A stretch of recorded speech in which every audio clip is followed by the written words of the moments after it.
नाम हमारा जीवन है और भरण पोषण के लिए हम कर्तव्य कर्म कर रहे हैं। जो प्राप्त होगा यथा लाभ संतोष सदा काहू सो का चुना चाहूंगा मेरे हरि। जब हरि पे विश्वास नहीं तो हम कैसे भगवत चर्चा, कैसा हमारा भक्त का स्वांग। बिन विश्वास भगति नहीं ते बिन द्रविण राम, कि अगर हम मांगेंगे नहीं, अगर हम तय नहीं करेंगे तो हमारा काम कैसे चलेगा। तो आपको हरि का विश्वास नहीं है क्या? जो विश्व का भरण पोषण करते हैं, जो महालक्ष्मी जिनके चरणों को सहलाती रहती है और उन्हीं का जस अपने लोग गा रहे हैं, तो क्या अपने को विश्वास नहीं उनका? पूरे विश्व का भरण पोषण करने वाला क्या हमारे परिवार का भरण पोषण नहीं करेगा? क्या अपने शरणागत का भरण पोषण नहीं करेगा? वो विश्वंभर है, फिर अपने शरणागत का पक्षपाती भी है। फिर आप कैसे अविश्वास कर लिए? कहीं ना कहीं हमारे विश्वास में कमी हो रही। माला तिलक स्वांग धरि हरि को नाम बेच धन लावत। निष्ठा में बहुत बड़ी ताकत है। न जाने कहां से कैसे प्रभु आपका कार्य चलाएंगे यदि आप पूरे भरोसे पे होकर कर्तव्य पर दृष्टि रखे, फल पर नहीं। कर्मण्य वाधिकार से मां फल, हम पहले ही फल निश्चित कर लेते हैं। इतने घंटे कीर्तन करेंगे तो इतना, इतनी देर चर्चा करेंगे तो इतना। ये भगवत प्राप्ति में बाधा पहुंचा देगी वृत्ति। ये महापुरुष जन कह रहे हैं। माला तिलक स्वांग धर हरि को नाम बेच धन लावत, श्याम ही छाणत। छोड़ दिया प्रभु को। क्या छोड़ दिया? भरोसा छोड़ दिया। भक्ति का फल क्या है?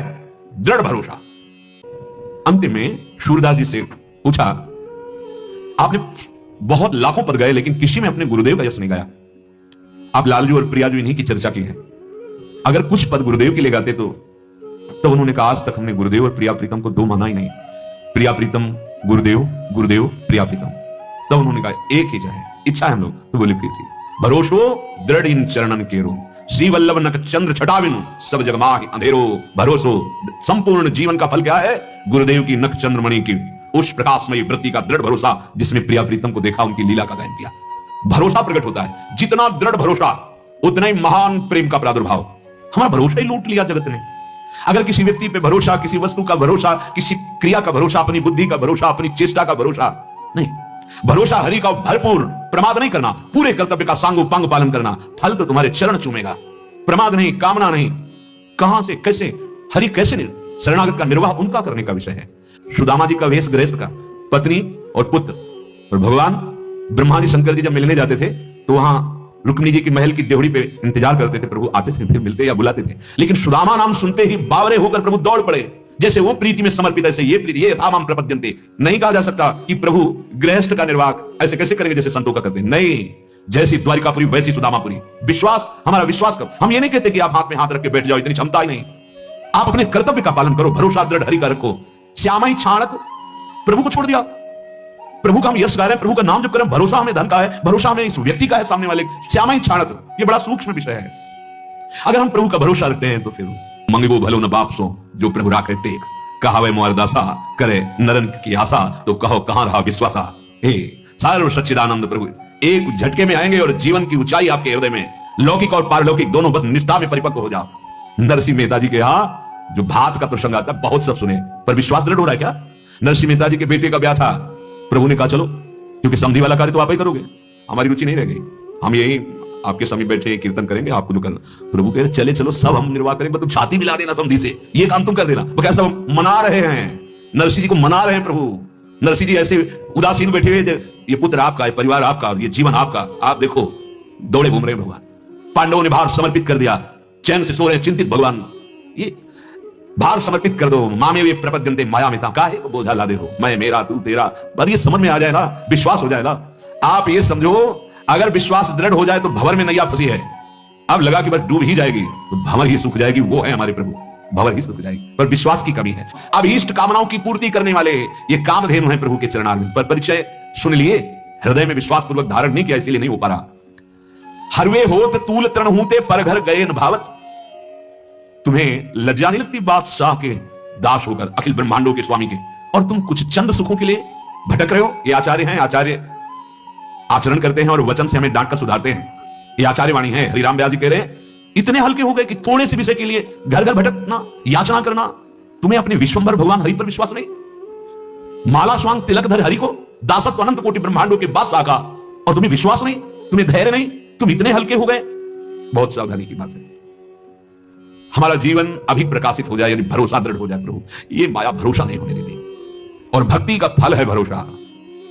अगर हम भक्ति का रंग चढ़ाना चाहते हैं तो भगवत कृपा से प्राप्त भगवत प्रेमी महात्माओं का संग और उनके वचनों का मनन और अक्षरशः चलो। एक जीवन तो दे दो, बहुत जन्म दे दिए जगत में, एक जीवन दे दो। चलते हैं गीता जी में अर्जुन जी ने जब श्री भगवान ने कहा कि तुम मोह दलदल से जब भली भांति तर जाओगे तो सुने हुए और भोगे हुए भोगों से तुम्हें वैराग्य हो जाएगा। और जब तुम शास्त्र जाल से भी मुक्त होकर परमात्मा में अचल स्थिति प्राप्त कर लोगे, परमानंद में है, ये स्थिति परमानंद में है। तो अर्जुन जी के मन में आया कि ये परमात्मा की प्राप्ति करने वाले महापुरुष के लक्षण क्या होते हैं, वो कैसे बोलता है, कैसे बैठता है, वो कैसे चलता है, वो कैसे व्यवहार करता है, इसको भगवत प्राप्ति हो जाती है। तो भगवान ने बताया, जिसकी समस्त कामनाएं शांत हो चुकी है, कोई हृदय में कामना ही नहीं रह गई है। श्री भगवान कहते हैं, एक भी लोक परलोक की अगर कामना है तो अभी वो स्थिति नहीं है जिसे कहते हैं भगवत प्राप्ति।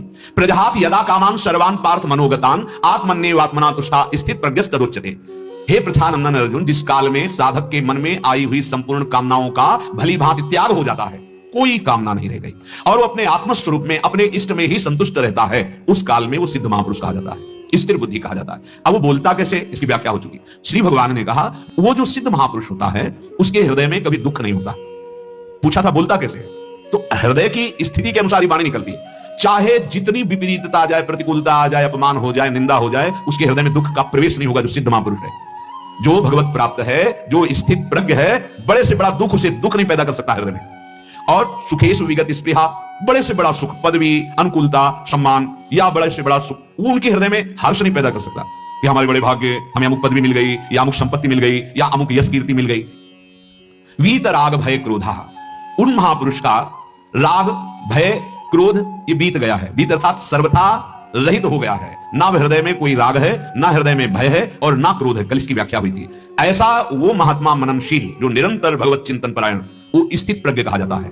अर्थात ऐसे महापुरुष की वाणी दुख से उद्विग्न होकर नहीं निकलती, सुख में फूल कर नहीं निकलती, राग पूर्वक नहीं होती, भय पूर्वक नहीं होती, क्रोध पूर्वक नहीं होती, क्योंकि इन सबसे वो परे हो जाता है। जो स्थित प्रज्ञ है, भगवत प्राप्त है। आगे कह रहे हैं, चाहे उसके सानिध्य में शुभ आवे या अशुभ, ना वो प्रसन्न होता है और ना वो शोकित होता है, ना वो किसी से द्वेष करता है, ना वो किसी से राग करता है। वो स्थित प्रज्ञ महापुरुष है। लोग कहते अमुक कैसे आ गया, नहीं, ये दरबार ही ऐसा है। प्रभु का दरबार ऐसा है कि इसमें किसी के लिए भी निषेध नहीं।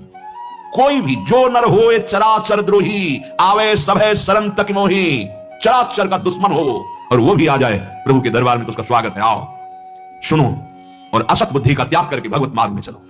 कोटि विप्र बदला गए जाहो, आए शरण तजो नहीं ताहो। ये हमारे प्रभु का दरबार है। अल्प बुद्धि वाले विचार करते हैं, ये तो अमुक ऐसा कैसे आ सकता है। ये अखिल कोटि ब्रह्मांड नायक परात्पर ईश का दरबार है, घर है वृंदावन। जब तुम्हें भूल अपनी लगे कि मैं भूल कर गलत दिशा में चला गया, आ जाओ, सुधार के लिए रास्ता है। चाहे जैसा अविच्छेद दुराचार हो, भजते मां मनन्य भाग। ध्यान से सुन लो, एक ही उपाय है, प्रभु की शरणागति। और जब तुम्हें लगे कि मैं गलत मार्ग में चल दिया, आ जाओ, प्रभु का आश्रय ले लो। बुद्धि बदलेगी, भजन बल बढ़ेगा और तुम्हारा कल्याण हो जाएगा, परम कल्याण हो जाएगा। सबके लिए एक उपाय बाकी ही रहता है आखिरी स्थिति तक, वो है भगवान। कितना भी तुम डूब चुके हो पाप में, और एक बार तुम्हें याद आ जाए कि अब तो केवल मुझे भगवान ही बचा सकते हैं, तुम्हारा मार्ग खुल जाएगा। एक बार किसी भी प्रकार से साधु शरण मिल जाए, तुम्हारा परम मंगल हो जाएगा। बड़े बड़े पातकी, बड़े बड़े हिंसक, बड़े बड़े नीच आचरण वाले साधु समागम से महापुरुष हो गए। इसलिए यह प्रश्न ही नहीं बनता कि इसे नहीं आना चाहिए, इसे आना चाहिए। अरे भाई, अस्पताल में सबसे ज्यादा बीमार आदमियों की आवश्यकता है। स्वस्थ आदमी तो उसके सहयोग के लिए होते हैं, बीमार के सहयोग के लिए स्वस्थ होते हैं। अस्वस्थ आदमी की ही आवश्यकता है। स्वस्थ भले मत आओ, तुम लाख कोस दूर बैठकर भजन कर रहे हो, संतोष है, लेकिन जो संतोष रहित जीवन जिनका, असंतोष में, भजन से रहित जीवन जिनका व्यभिचार पापाचार में है, स्वागत है। जब कभी तुम्हें लगे कि अब एक ही रास्ता है, तो भाग आना। जैसे मां दुलार करती वैसे दुलार मिलेगा, और मन वचन कर्म से तुम्हें कोई ऐसा मित्र नहीं मिलेगा, ऐसा हमारा श्री कृष्ण तुम्हें मित्र मिलेगा और तुम्हारा परम कल्याण करने का ठेका लेगा। अहम त्वाम सर्वपापेभ्यो मोक्षयिष्यामि मा शुचा, हमारे प्राण प्यारे प्रभु के वचन है। कैसे भूल की बात करते। बीमार आदमी अस्पताल नहीं जाएगा, और कहां जाएगा। अस्पताल में अगर बोर्ड लगा दे कि जिसको जुकाम हो, बुखार हो, कैंसर हो, किडनी फेल हो, आदि आदि रोग हो, वो प्रार्थना है यहां प्रवेश न करें, तो मक्खियां प्रवेश करें। अस्पताल में कौन जाएगा, बैठे रहो। ये भागवतिक अस्पताल है जो मन और बुद्धि की बीमारी को ठीक किया जाता है। बीमार है मन बुद्धि हमारे, विषय वासनाओं में लग करके अस्वस्थ हो गए हैं, ये श्वास से फिसल गए हैं। अब इनको स्वा में स्थित करने के लिए औषधि चाहिए, वचन रूपी औषधि, सिद्धांत रूपी औषधि, भागवतिक शासन रूपी औषधि, जिससे हम स्वस्थ हो जाए, अपने में स्थित हो जाए, स्वस्थ अपने स्वरूप में स्थित हो जाए, अपने स्वा प्रभु में स्थित हो जाए। ऐसी तर्कना वितर्कना भगवत प्रेम मार्ग के पथिकों में नहीं होती। ये बहिर्मुख जन ऐसा कुछ नहीं, तुम्हें पता नहीं है। यहां जो हृदय की बीमारी है, ये ठाकुर करुणा करके उसे दूर करता है, और वो करो सद्यते ही साधु समाना, मैं उसे साधु क्षिप्रम भवति धर्मात्मा, उस दुरात्मा को मैं बहुत शीघ्र महात्मा बनाता हूं। ये मालिक है। इनके दरबार के लिए ये ऐसा नहीं। जब हिम्मत पड़ जाए, हिम्मत ही नहीं पड़ेगी डराने की। पापवंत कर सहज स्वभाव, भजन मोर ते भावन काऊ, जो पैर दुष्ट हृदय से हुई, मोरे सन्मुख आओ की सोई। नहीं आ सकता, अगर आ गया तो कृपा पहले लाडली की हुई है उसके ऊपर। धाम में प्रवेश पाना महारानी की कृपा से, श्री राधिका कृपा बिन सबके मन नगम में। और फिर अपने लोग तो बिके हुए दास हैं, अगर अपने पास बैठे हो तो महारानी जी ने पास दिया तब आए हो, ऐसे नहीं आए। और जब महारानी जी की कृपा हो गई तो महाराज तो कृपा करेंगे ही। उनकी कृपा हो गई ना तो कर्म बंधन विध्वंस हो जाएंगे। और क्षिप्रम भवति धर्मात्मा, उनके वचन है। कैसी भी भावना से आ जाओ, तुम्हारी भावना का यहां फल नहीं है, यहां वस्तु तत्व का फल है। जहर में वस्तु तत्व है मारने की शक्ति, वो मारेगा चाहे प्यार से पियो, चाहे कोई झूठ छल कपट करके पिला दे, या जैसे भी। ऐसे ही धाम में महान तारण शक्ति, नाम में महान तारण शक्ति, और धाम नाम का सेवन करने वाले भगवत प्रेमी महात्मा में मम भक्ति युक्तो भुवनम पुनात, लोक के लोक को पावन करने की सामर्थ्य भगवत कृपा से उसके हृदय में जागृत हो जाती है। यह सर्वत्रा नभिस्नेहा, जो भगवत प्राप्त महापुरुष है, सब जगह से उसकी आसक्ति नष्ट हो जाती है। आसक्ति नहीं होती, प्रीति होती। सब जीवन सो प्रीति, पर रीति निभाता अपनी। सबसे प्रेम करते हैं पर किसी से चाह नहीं करते। रीति निभाता अपनी, अपनी रीति क्या है? सब सोहित पर निष्काम मति। कामना नहीं हो जानी चाहिए किसी से भी। नहीं, हम तुम्हें सुख प्रदान करेंगे जो हमें आराध्य देव के द्वारा प्राप्त हुआ है, सत्य सच्चिदानंद। आपसे क्या चाहिए? अगर चाहिए तो फिर प्रदान नहीं कर सकते, अगर नहीं चाहिए तो बिना दिए उसको शांति, सुख और एक दिव्यता की अनुभूति होने लगेगी। ये भगवत मार्ग है। यह सर्वत्रा नभिस्नेहा, सिद्ध महापुरुष में किसी की प्रति आसक्ति नहीं होती, प्रीति होती, प्रीति। सब जीवन सो प्रीति, पर रीति निभाता अपनी, उनके हृदय में निष्कामता ही होती है। कभी इस भाव से प्रीति नहीं होती है हमारे काम आ जाएगा, नहीं। यथा योग्य सबका सम्मान, यथा योग्य सबको प्यार, यथा योग्य। व्यवहार समान नहीं होता, दर्शन समान होता है, बर्ताव समान नहीं होता। इसी शरीर में बर्ताव समान नहीं कर सकते। कई बार उदाहरण दिया है, समान बर्ताव होना चाहिए। बर्ताव समान नहीं होता, दर्शन समान होता है। बर्ताव में अलग अलग व्यवहार, जैसा प्रभु प्रेरित करते हैं, ये सब भगवत स्वरूप है। जिस समय जैसा प्रभु व्यवहार के लिए प्रेरित कर, तुम्हारी बुद्धि के अनुसार नहीं चलता व्यवहार, ये तुम्हारी बुद्धि के अनुसार नहीं चलता, ये हमारे यंत्री हैं प्रभु, उनके अनुसार चलता है। अगर आसक्ति हो, चाह हो, कामना हो कि इनसे हमारा कोई काम चलेगा, फिर वो स्थिति नहीं है, फिर वो एक स्वांग है। अगर स्वांग है तो आनंद यहां नहीं तो तुम्हारे में आनंद कैसे आ जाएगा उसके समीप जाने पर? अगर तुम्हारी दुर्वासनाओं का क्षय हो रहा है और अगर तुम्हारे हृदय में उत्साह बढ़ रहा है भगवत मार्ग में, तो संशय करने की जरूरत नहीं, वहां वो वस्तु विराजमान है, उसी के प्रभाव से हो रहा है। चाहे कुछ बना रहे या बिगड़ जाए, उसमें कोई फर्क नहीं पड़ता उसके हृदय में। वस्तु, व्यक्ति, स्थान आएगी, हुज्जत नहीं, गए की तलाश नहीं। आ गए मेरे भगवान, आए, चले गए भगवान में स्थिति आए। चाहे शरीर से चले गए या संसार से चले गए, उसके लिए ना शोक है ना आने पर कोई हर्ष है। मेरे प्रभु, बस इस बात का आदर है। बड़े से बड़ा बुद्धिबल, स्त्री, पुत्र, घर, धन, मकान, पद, प्रतिष्ठा, इस पर तनिक भी लगाव नहीं होता स्थित प्रज्ञ महापुरुष का। व्यवहार वैसे ही होता है। व्यवहार वैसे गृहस्थ में है तो व्यवहार वैसे दिखाई देगा, पर वो लगाव जो कर्म बंधन का होता है, जो आगे जन्म कराने वाला होता है, वो लगाव नहीं होता। क्यों? क्योंकि सब में वो भगवत भाव रखता है। चाहे बड़ी से बड़ी संपत्ति आ जाए या बड़ी से बड़ी विपत्ति आ जाए, उसको कोई फर्क नहीं पड़ता स्थित प्रज्ञ को। एकात्म वृत्ति केवल परमात्मा में होती है, किसी शरीर में नहीं, ना अपने शरीर में ना दूसरे शरीरों में। इसे कहते हैं सर्वत्रा नभिस्नेहा, कहीं भी किसी शरीर में स्नेह नहीं है। स्थित प्रज्ञ अभिस्नेह स्थिति को प्राप्त हो जाता है। भगवत भाव, किसी में आसक्ति ममता नहीं। तत्त प्राप्त शुभाशुभम नाभिनंदति न द्वेष्टि, उसके सामने प्रारब्धवशात भगवत प्रेरित शुभ घटना घट जाए या अशुभ घटना, शोभनीय या अशोभनीय, अच्छी या बुरी, अनुकूल या प्रतिकूल, वो व्यक्ति हो, वस्तु हो, स्थान हो, परिस्थिति हो, वो ना राग करता है ना द्वेष करता है। सब में एक समान, एक केवल स्थिति, एक समान स्थिति रहती है। बुरा व्यक्ति मिला, कटु वचन बोला, अच्छा व्यक्ति मिला, मृदु वचन बोला, कोई फर्क नहीं दोनों का। बुरा व्यक्ति आया, जय श्री राधे, भला व्यक्ति आया, जय श्री राधे, कोई फर्क नहीं।